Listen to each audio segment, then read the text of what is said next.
글로벌 외신센터입니다. 말씀 주신 세 가지 내용들 모두 다 중요한데요. 김민아 캐스터와 함께 체크해 보겠습니다. 어서 오세요. 안녕하세요. 네, 저희 첫 번째 소식부터 좀 볼게요. 일단 반도체 지원 법안 이야기가 있는데 일단 상원에서 처리 절차를 통과시킨 것으로 알고 있거든요. 지금 진행 상황 어떤가요? 네, 이번에 진행 상황이 그래도 나쁘지 않게 흘러가는 듯합니다. CNBC 보도 내용이고요. Senate advances more than $50 billion bill to boost U.S. semiconductor production. 네, 이번에 반도체 지원 법안과 관련해서 지금까지 외신 보도들이 많이 나왔었는데요. 이번에는 이 진전이 좀 있어 보입니다. 일단은 바로 한 발언부터 살펴볼 텐데요. 레이먼드 미국 상무부 장관의 발언입니다. 반도체 생산 기지의 위치는 굉장히 중요하다며 대만 등 다른 나라에 의존하는 것은 미국의 안보를 위협할 수 있다고 말했습니다. 이 미국 내 반도체 생산 공장이 꼭 필요하다고 보고 있는 건데요. 지금 이 미국에 상장된 반도체 기업들의 주가가 실적 둔화 우려에도 이 반도체 산업 육성 법안 통과 기대감에 일제히 상승을 했습니다. 지금까지 이렇게 반도체 전망에 대해서 안 좋은 전망이 많이 나온 만큼 반도체 관련주들이 타격을 많이 입었었는데 이번에는 이 지원 법안이 통과될 것이라는 기대감이 나타나면서 이렇게 좀 상승세를 나타낸 건데요. 특히 이 상무부 장관이 말을 한 것처럼 미국에서는 지금까지 오랫동안 이 반도체 생산 기지와 관련해서 골머리를 앓고 있었습니다. 지금까지 너무 이제 외국 쪽에 의존을 하다 보니까 이제서야 정말로 미국 내에서 좀 자체적인 힘을 기르자 이런 운동이 많이 나타나고 있는 건데요. 따라서 미국 상원은 전날 자국 내 반도체 산업에 520억 달러의 보조금과 인센티브를 지원하는 이 반도체법을 조속히 추진하기로 뜻을 모아서 1차를 의결을 했다고 전해왔습니다. 법안의 주요 골자에 대해서 좀 살펴보자면 미국 반도체 제조 공장의 자금 지원을 비롯해서 반도체 제조 장비 투자에 25%가량 세금을 공제해 줄 것으로 보이고요. 또 국제 보안 통신 프로그램에 5억 달러, 또 교육 훈련 예산 2억 달러 등 또 이렇게 좀 예산을 많이 책정을 하고 있는 상황입니다. 여기서 가장 중요하게 볼 수 있는 게 반도체 육성법에 포함이 된 이 반도체 지원금뿐만 아니라 중국이나 좀 미국과 비우호적인 국가에 공장을 짓지 못하게 하는 법안인데요. 네, 이 부분이 우리나라 그리고 아시아 쪽에는 좀 상당히 좋은 뉴스였습니다. 네, 규모도 상당히 좀 큰 것 같고 여기에 우리나라 쪽에도 수혜가 좀 돌아가지 않을까 이런 기대감이 있는데 실제로 좀 돌아올 수가 있나요? 네, 그렇습니다. 지금 전문가들이 분석을 많이 하고 있는데 우선은 의견이 좀 분분하기는 하지만 앞서 말을 했던 것처럼 이 중국이나 미국과 비우호적인 국가에 공장을 짓지 못하게 할 경우에는 이 수혜가 우리나라 쪽으로 돌아올 수 있다는 분석이 가장 많이 나오고 있는데요. 미국의 인텔 그리고 한국의 삼성전자와 SK하이닉스 또 대만의 TSMC 등이 수혜를 받을 수 있을 것이라고 예상하고 있습니다. 특히 한국 반도체 기업에 긍정적인 영향을 줄 수 있다는 분석이 나오는데요. 하지만 이렇게 좀 수혜가 떨어질 수도 있지만 여기서 한 가지 고려해야 할 부분은 우리나라의 반도체 기업들의 경우에는 미국 쪽에도 수출을 하고 있지만 중국 쪽에도 수출을 하고 있다는 부분입니다. 만약에 미국과 중국 간의 갈등이 심화가 될 경우에는 지금 우리나라는 중간에 서서 한쪽의 입장만 들어줄 수는 없는 입장이기 때문에 여기서 타격이 올 수는 있겠지만 일단 지금 상황에서는 미국 내에서 이런 법안을 추진할 경우 수혜를 입을 수 있다는 분석이 가장 많이 나왔습니다.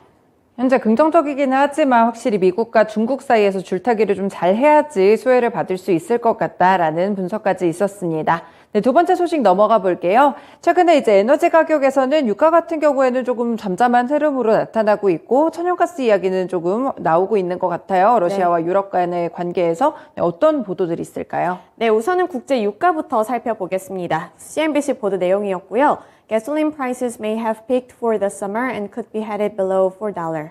네, 이번에 가솔린 가격 그리고 국제 유가 소식부터 확인해 보겠습니다. 미국의 원유 재고가 3주 만에 감소세로 돌아섰음에도 불구하고 휘발유 재고가 예상보다 많이 늘었다는 소식에 하락세를 나타냈습니다. 일각에서는 가솔린 가격이 여름에 정점을 찍고 갤런당 4달러까지 내려갈 수 있다고 전망하고 있는데요. 현지 시간 20일 기준으로 미국 에너지정보청 EIA와 다우존스에 따르면 지난 15일로 끝난 한 주간 원유 재고는 전주 대비 44만 5천 배럴이 줄어든 4억 2,660만 9천 배럴로 집계됐습니다. 월스트리트 저널이 집계한 바에 따르면 이 전문가들은 원유 재고가 60만 배럴 증가할 것으로 예상했다는데요. 국제 유가는 이렇게 재고 감소에도 휘발유 재고가 예상보다 많았던 영향에 하락세를 나타냈습니다. 그래서 이번에 WTI 가격은 전장보다 1.79% 하락하기도 했고요. 지금 전체적으로 이 유가에도 영향을 주고 있습니다. 네, 유가는 좀 진정되는 듯하고 그렇다면 에너지 이야기를 하면 이 가스관 공급 이쪽을 빼놓을 수가 없을 것 같아요. 직접 푸틴이 좀 발언을 했다고 해서요. 어떤 발언인가요? 네, 이번에 뭐 러시아가 공급을 중단한다, 뭐 제대로 공급을 안 할 수도 있다, 이 부분에서 좀 논의가 많이 있었는데 푸틴이 직접 나섰습니다. 푸틴의 발언부터 바로 살펴볼게요. 블라디미르 푸틴 러시아 대통령이 가스 공급을 정상적으로 재개하겠다면서도 공급량을 줄일 수 있다고 엄포를 놨습니다. 블룸버그 통신 등 나머지 외신 보도에 따르면 푸틴 대통령은 이번에 가동을 중단했던 노르트 스트림 1 가스관을 제때 재가동하겠다고 밝혔습니다.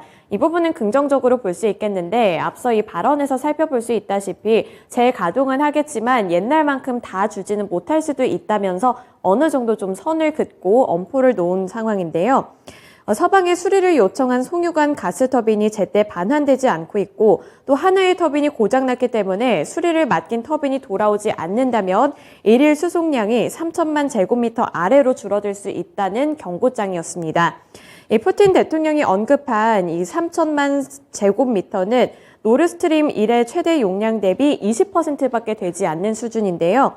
푸틴 대통령은 우크라이나 전쟁 발발 이후 서방의 제재에 맞서서 천연가스 공급을 기존의 40% 가까이 줄였는데 여기에도 추가로 더 줄어들 수 있다는 발언이어서 지금 다시 한번 좀 긴장의 끈이 놓이지는 않는 상황입니다.